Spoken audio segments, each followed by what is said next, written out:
원래 바울이 전한 복음을 전하기 위해서 로마서를 시작을 했는데 벌써 13장까지 나왔습니다. 근데 이 바울이 이 13장에 와서는 그 앞에 얘기한 논지와 좀 다르게 나라에 대해서 또 국민의 할 도리에 대해서 이야기를 하고 있습니다. 그래 좀 지금까지 전했던 기조하고 조금 달라지는 것 같아서 이 말씀을 어떻게 전해야 될까 좀 망설이고 또 기도를 했습니다. 원래 사실은 제가 사회윤리학을 전공했기 때문에 이 나라 또 사회, 문화 이런 문제에 대해서 공부할 때 또 학교에서 가르칠 때는 주로 그 일들을 많이 했더랬습니다. 근데 교회에 와서 이제 목회를 하고 보니까 그 이야기보다 우리가 예수 믿고 구원받고 또 신앙생활, 교회 생활 잘하는 것들 우선적인 게 많아서 얘기하다 보니까 점점 그 얘기를 할 게 별로 없게 돼서 못하게 됐는데 오늘은 사실은 평소에 제가 공부했던 거 또 전공했던 것들을 좀 얘기를 해야 될 그런 상황이에요. 우리가 그리스도인이지만 그리스도인이기 이전에 대한민국 국민이기도 합니다. 그래서 예수 믿는 사람들은 어떻게 보면 이중 국적자죠. 하나는 하나님 나라 백성 시민이고 또 대한민국 국민입니다. 그래서 하나님 나라에 대한 의무도 있지만 대한민국 국민으로서 또 해야 될 의무가 있는 거죠.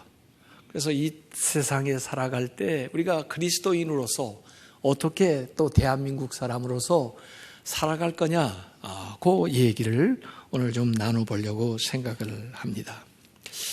얼마 전에 광화문에서 민중 총궐기대회라고 해가지고 저는 그때 무슨 이슈를 주로 얘기했는지는 잘 모르겠고 거기서 충돌이 있어서 많은 부상자가 경찰 또 의경들도 나고 또 시민도 다쳤다 그런 뉴스들을 접하고 또 그런 광경들을 텔레비전에서 보았습니다. 또 우리나라는 지금 그동안 국정에서 검정으로 넘어왔다가 역사 교과서가 다시 국정화되는 그런 찰나에 여러 가지 논의들이 진행되면서 찬반 의견들이 갈리는 걸 보고 있습니다.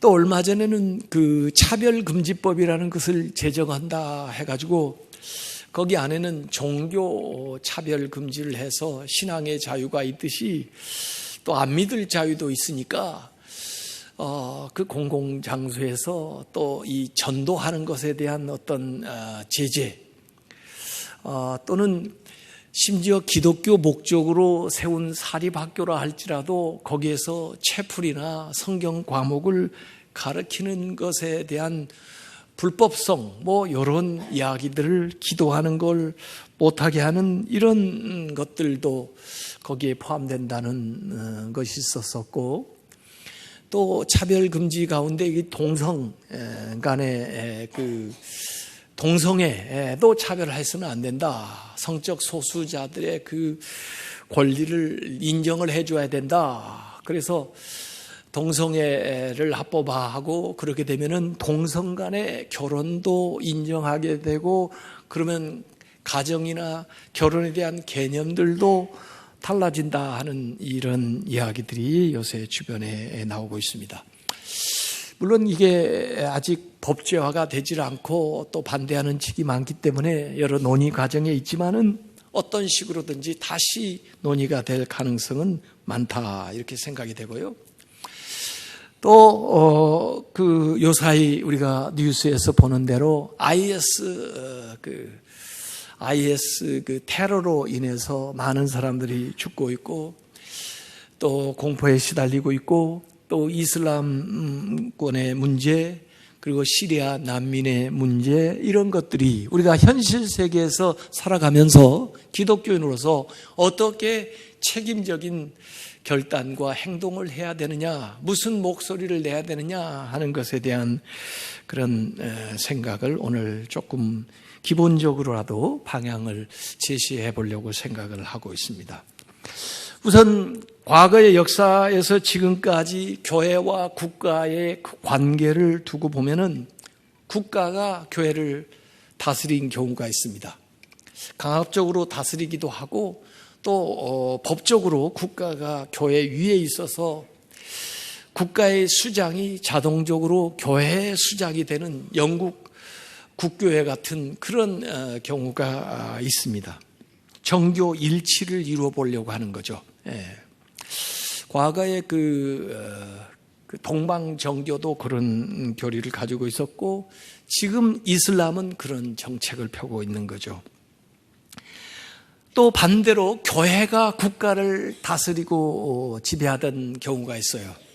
로마가 기독교를 공인하고 나중에 국교화했을 때부터 그 다음에 기독교 교황이 중세시대에 그 각 나라의 왕 위에 군림해가지고 그 다스리던 그런 시절이 있었습니다.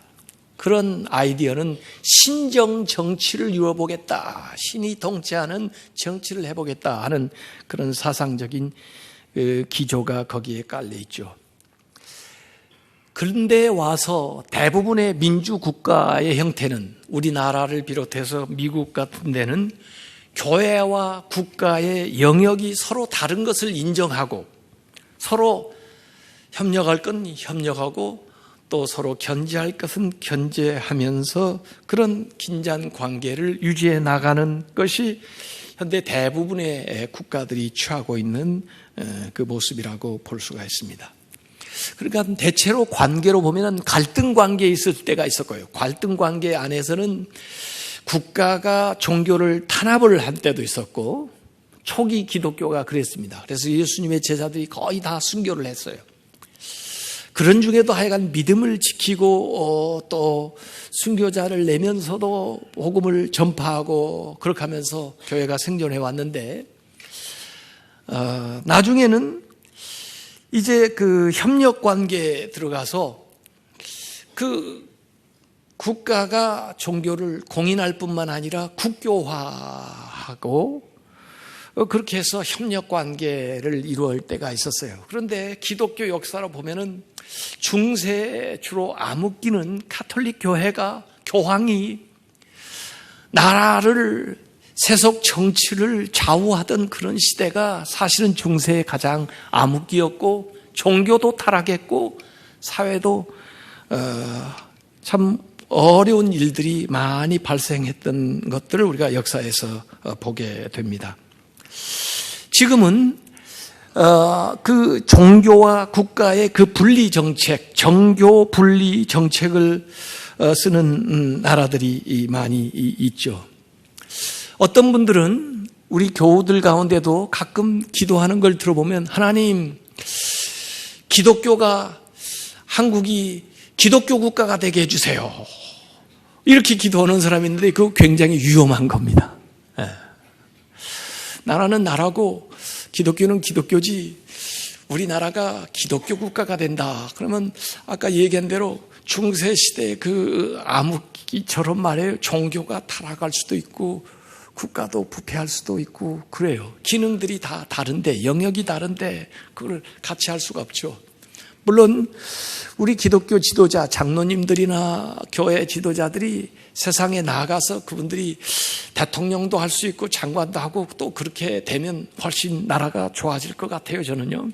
그렇지만 그렇다고 해서 그분들이 교회처럼 또 자기가 믿는 믿음으로만 정치할 수 없는 많은 요인들이 세상에 있다는 걸 우리가 인정을 해야 되죠. 아까 IS라고 얘기한 그 IS는 이슬라믹 스테이트의 약자인데 이슬라믹 스테이트라는 말은 이슬람 국가라는 말이에요. 이슬람 국가를 만들겠다는 거예요. 그러니까 이슬람을 국교로 하는 국가. 그래서 이슬람 지도자가 칼리프가 정치 지도자인 그래서 코란 자기의 이슬람 법이 바로 국가의 법인 그런 나라를 만들어 보겠다는 거예요.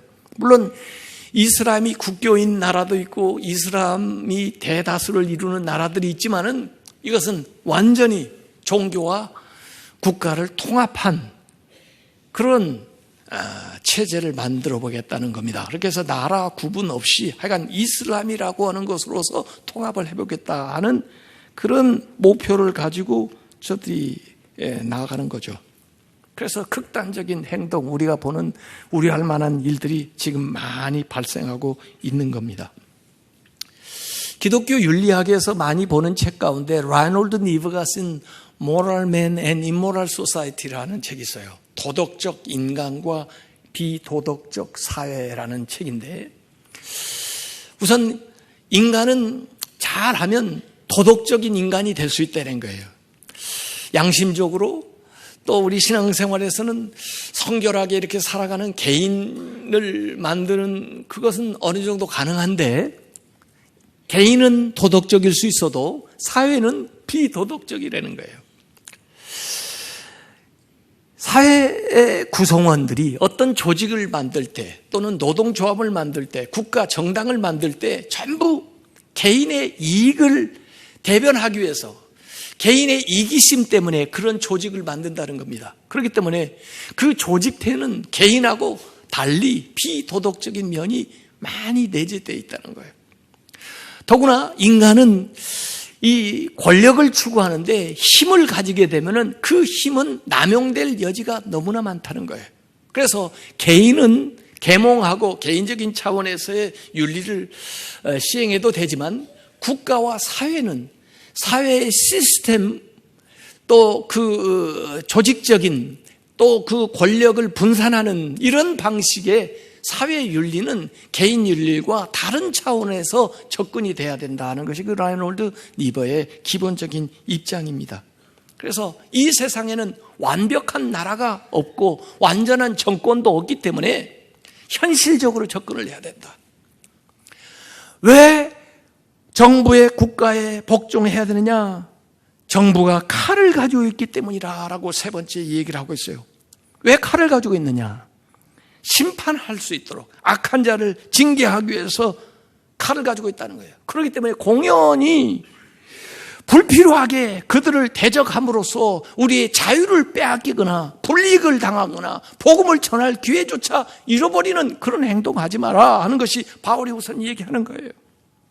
그 다음에 네 번째는 복종하라는 것이 양심이 가르치는 것이기 때문에 그렇게 살아라고 얘기하는 겁니다. 두려워서가 아니라 양심을 따라서, 강제가 아니라 자율적으로 하라는 거예요. 물론 양심은요, 아닌 건 또 아니라고 말할 수 있어야 그것도 양심이죠. 그게 양심의 자유인데, 대개 법이라고 하는 것은 법 위에, 시민법 위에 자연법이 있고 자연법 위에 신의 법, 디바인 로, 하나님의 법이 있는 거예요. 하나님의 법은 믿음으로 우리가 이렇게 살아가는 것이지만 그걸 모르는 사람, 보지 못하는 사람에게도 양심이 있어서 그 양심이 주관하는 게 자연법이에요. 그것이 실제적으로 구체적으로 모양을 갖춰서 이성적으로 나열해가지고 법으로 만든 것이 시민법입니다. 그러니까 시민법 위에는 자연법이 있고 양심이 있고 그 위에는 사실은 신법, 믿음이 있는 거예요. 그 최소 공배수가 시민법이에요. 그렇기 때문에 양심의 가르침을 따라 살아간다는 것은 훨씬 시민 것보다 더 우위의 삶을 살아가는 거예요. 양심에 가책된다고 다 법으로 잡히는 건 아니거든요. 그만큼 양심은 그 위에 있는 것이기 때문에 그렇죠. 그래서 우리가 이 권위에 복종하는 것은 양심이 가르치는 것이기 때문에 양심에 따라서 행하라 하는 것을 바울이 이 얘기를 했어요. 그래서 다시 정리해서 한 문장으로 이 얘기한다면 왜 정부에 복종을 해야 되느냐? 권세를 하나님이 정하셨고 정부가 있는 것이 유익하고 복종하지 않으면 징벌을 받기 때문에 또 그것이 양심을 따라서 되어지는 것이기 때문에 복종해라. 그것이 바울이 우선 이 얘기하려는 거예요. 우리한테는 그렇지만 그러면 역으로 권세 있는 정부는 이 말씀을 어떻게 읽어야 되느냐? 이것은 국가에 대한 역할을 얘기하는 거예요. 권세 가진 사람이 어떤 일을 해야 되는가를 분명히 지시하고 있는 겁니다. 다시 말해서 이 정권이라고 하는 것은, 권력이라는 것은 하나님이 허락하신 것인데 하나님의 뜻을 추구해야 되는 거예요. 정의를 추구하고 공공의 양심을 따라야 된다는 거죠. 그래서 스스로 권력자가 교만해져서 자기가 신적인 위치에 가가지고 절대 권력을 누리는 것처럼 해서는 안 된다는 거죠. 하나님의 주신 권한을 맡아서 수행하는 정직이라고 하는 생각을 해야 됩니다. 내가 하나님의 종이다, 사역자다, 그런 생각을 해야 되는 거죠. 그리고 그 주신 맡긴 분이 반드시 거기에 대해서 심판하실 것이라고 하는 사실들을 생각하고 해야 되는 겁니다. 이스라엘의 역대 왕조가 성경에 기록되어 있지만 그 왕조 위에 하나님이 계셔서 하나님 말씀을 예언자들을 통해서 들려주시기도 하고 그 하나님의 법이 기준이 돼서 그들을 심판했던 것들을 우리가 성경에서 많이 보고 있습니다. 그래서 바른 종은, 바른 정치가는 하나님의 종으로서 겸손하게 선을 행하고 악을 징치해야 됩니다. 하나님의 뜻을 살피고 하나님의 법을 따라서 다스릴 수 있어야 돼요. 그래서 국가의 본분은 국민의 재산과 생명을 보존해야 되고, 타락한 인간의 본성 때문에 사회적인 혼란에 빠지고 죄가 만연한 것들을 방지하고, 그래서 범죄를 예방하고 선행을 장려해야 되고, 질서를 유지하고 범죄를 척결해서 법을 공정하게 집행하는 그런 정부가 돼야 됩니다. 요새는 더 나아가서 경제적으로, 사회적으로, 문화적으로, 교육적으로 복지를 향상시키는 그런 데까지 나가는 것을 사람들이 기대하고 있는 거죠. 그래서 바른 정부가 들어서도록, 바른 정치 지도자가 정치를 할 수 있도록 바울이 우리에게 기도하라고, 중보하라고 일러주는 거예요. 왜 대통령을 위해서 기도해야 됩니까? 왜 담임 목사를 위해서 기도해야 됩니까? 그 개인을 위해서 기도하는 게 아니에요. 그가 바로 서야 하나님의 뜻을 바로 시행할 수 있기 때문에 그래요. 그래서 디모데전서 2장 2절에 임금들과 높은 지위에 있는 모든 사람을 위해서 기도하라는 거예요. 이런 목적이 우리가 모든 경건과 단정한 중에 고요하고 평안한 생활을 하려 함이라 그랬어요. 우리 자신하고 연결되어 있기 때문에 그렇게 하라는 거예요. 그래서 권력 있는 사람들은, 오늘 만약에 여기 권력자가 있다면은, 정부의 요인들이 있다면은 당신에게 주어진 권한뿐 아니라 의무와 책임이 있다는 것을 인식해야 된다는 거예요. 당신이 가지고 있는 권한을 과연 하나님의 뜻대로 사용하고 있는지 생각해 보라는 거예요. 사서롭게 공을 사유화하고 있지는 않은지, 선을 권장하고 악을 막고 있는지, 선한 자를 칭찬하고 악한 자는 보응하고 그런 역할을 하고 있는 게 내가 하나님의 사역자인가 물어보라는 거죠. 나는 국민들을 위해서 항상 힘쓰고 있는가? 국민의 세금으로 받는 이 월급에 합당하게 일하고 있는가 하는 생각을 위정자들은 해야 된다는 것입니다. 그래서 바울은 임박한 하나님 나라에 대한 세상 상상이 있어서 우리가 이 세상에서 영원히 살 것이 아니고 하나님 나라에 갈 것을 생각하기 때문에 이 세상의 인권이나 사회 변혁보다는 개인의 구원과 변화에 치중해서 말씀을 했지만, 그러나 현실적으로 그 세상에 현재 살고 있기 때문에 이 세상에 살 때 현실 정치와 어떤 관계를 맺어야 되는가 하는 것을 신자들에게 얘기를 하고 있어요. 그래서 오늘 이 말씀은 상호 관계로 읽어야 돼요. 일방적으로 읽으면 안 됩니다. 이 바울이 권위에 대한 이야기를 할 때, 권위자에 대한 이야기를 할 때는 항상 상호 관계로 얘기했어요. 부부 관계에 있어서 남편이 좀 권위가 있는 것 같고, 또 부모와 자식 간에 있어 부모가 더 권위가 있는 것 같고, 또 주인과 종 관계에서 주인이 뭔가 더 권위가 있는 것 같지만, 그 얘기를 할 때 항상 상호 관계에서 얘기를 했어요. 에베소서 5장 33절부터 6장 9절까지 그렇게 나와요. 자녀는 부모에게 순종하고 공경해야 되지만 부모라고 해서 함부로 하면 안 되고, 자녀를 노엽게 하지 말고 교훈과 훈계로 양육해라 했어요. 아내는 남편을 물론 존경해야 되지만 남편은 그 아내를 자기만큼 사랑해야 되는, 자기 목숨처럼 사랑해야 돼요. 종은 주인에게 성실한 마음으로 순종해야 되지만 주인도 종을 아끼고 사랑하라, 이렇게 상호성의 말씀을 한 거예요. 우리의 문제는 자기가 할 일은 안 하고 상대방한테 준 말씀만 이용해가지고 그 사람한테 강요하는 거예요. 잘못된 거예요. 일제 때 이 로마서 13장을 가지고 일본 사람들은 우리 기독교인들에게 뭐라고 했습니까? 야, 너희들 믿는 성경에 권세 복종하라고 그랬잖아. 자기가 할 일은 하지 않고 말이에요. 유신 때 정권이 기독교인들을 회유하기 위해서 이 말씀을 가지고 권위에 복종하라고 그랬잖아. 이건 성경을 오용한 겁니다. 잘못 오해하는 거죠. 자기가 할 일은 하지 않고 자기에게 준 말은 듣지 않고 이 위에 있는 권세들, 그게 국가든 사회든 법이든 교회든 가정이든 그것은 중간 권위고 최종 권위는 하나님에게 있다는 거예요. 그래서 하나님의 뜻을 받들어서 해야 된다는 겁니다. 요새 문제는요, 너무 권위가 없어요. 권위가 다 붕괴돼 버렸어요. 누구도 권위를 인정하지 않아요. 부모의 권위도 인정하지 않아요. 교회 안에서의 권위도 인정하지 않아요. 국가, 사회에서도 권위를 인정하지 않아요. 권위주의는 나쁘지만 권위가 없으면은요, 질서를 잡을 수가 없어요. 그래서 혼란스럽게 되는 겁니다.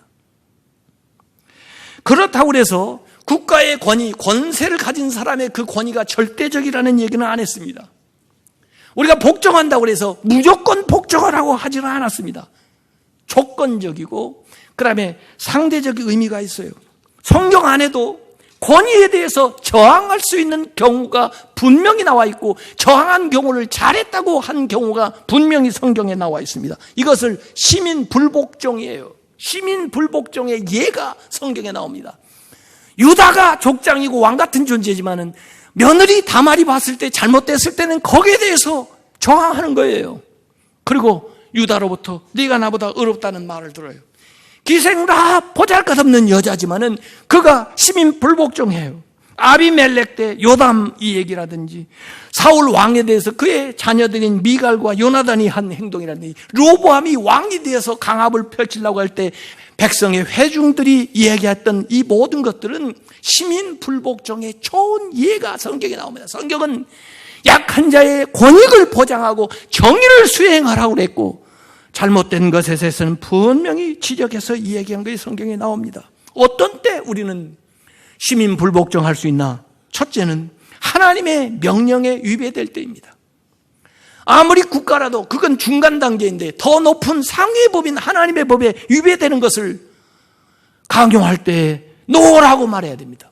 다니엘, 사드락, 메삭, 아벳느고는 비록 포로로 잡혀가서 이방 나라에 있었지만은 그 왕의 조서가 하나님의 명령에 위배될 때는 아니오라고 얘기했던 사람들이에요. 베드로와 요한도 사도행전 4장 19절에 보니까 하나님의 말씀 전하지 마라, 예수의 이름 전하지 마라, 부활 전하지 마라 그러니까 하나님 앞에서 너희 말 듣는 것이 하나님의 말씀 듣는 것보다 옳은가 너희들이 판단하라. 사도행전 5장 29절에도 사람보다 하나님께 순종하는 것이 마땅하니라. 하나님의 명령에 위배될 때. 두 번째는 부도덕적인 행위를 요구받을 때, 양심에 거리는 행동을 강요할 때, 요셉 같은 사람 아무리 부인이라도 거기에 대해서 거절해요. 요나단이 아버지가 왕으로서 또 아버지로서 이 얘기하지만 다윗을 죽이고 해치라는 거 거부해요. 도덕적인 행위에 어긋났을 때, 신앙에 어긋났을 때, 히브리 산파들이 보면은 이 바로가 히브리 사내 아이들 태어나면 죽이라고 하는데 거기에 수행하지 않고 순종하지 않아요. 왜냐하면 신앙에 어긋나기 때문에. 동방 박사들이 예수님을 와서 경배를 하는데 어디에 있는지 알면은 와서 알려달라고 헤롯이 얘기했지만 하나님의 지시를 받아 다른 곳으로 가요. 성경에 신앙에 어긋나는 데에 대해서는 분명히 아니라고 얘기하고 그것 때문에 불이익을 당하다 할지라도 그 불이익을 감내했던 것이 성경 안에 있었던 사람들이에요. 폭력이 난무하고 목적이 수단을 정당화한다는 이론이 있는데 여러분, 목적이 수단을 정당화하지 못합니다. 목적이 수단을 정당화한다는 것은 마르크스의 이론이에요. 목적이 좋으면 어떤 수단을 동원해서라도 할 수 있다. 그건 공산주의 사상이에요. 목적이 좋으면 수단도 좋아야 되는 거예요. 합법적이어야 되는 거예요.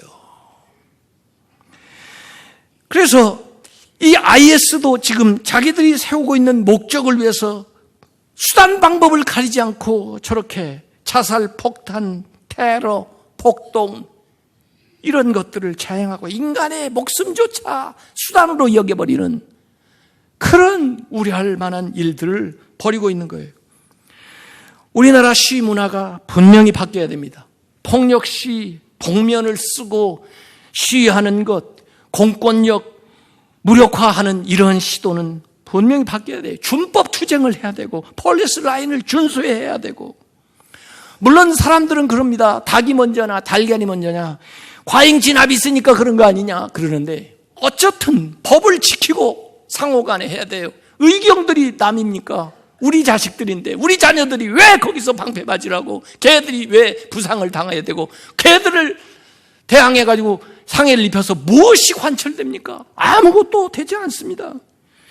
우리에게 합법적인 절차도 많이 있어요. 대의제도도 있고, 선거할 때 참여해서 반드시 표로 심판을 해야 됩니다. 투표권을 행사해야 되고, 법을 잘 만들어야 되고, 잘못된 법은 개정을 해야 되고, 또 기존의 법이라도 헌법 소원을 할 수 있고, 이렇게 해서 우리가 과거보다 지금 많이 성숙된 사회가 되었는데 앞으로도 더 점진적으로 나아지는 방향으로 나아갈 수밖에 없어요. 그래서 오늘 바울은 우리가 이 세상에 살면서 하나님 나라의 백성이기 때문에 이 세상의 법도 지키고 이 세상의 질서도 지키면서, 그러면서 하늘나라의 백성으로서의 삶을 어떻게 살아가야 하나 하는 것을 오늘 이 말씀 속에서 제시해 주고 있습니다. 우리가 신앙생활하는데, 사회생활하는데 이 말씀이 나름대로 가이드라인이 돼서 우리가 바른 신앙생활, 그리고 대한민국 국민으로서의 바른 역할들을 잘 감당해 나가는 성도들이 되시기를 주님의 이름으로 축원합니다.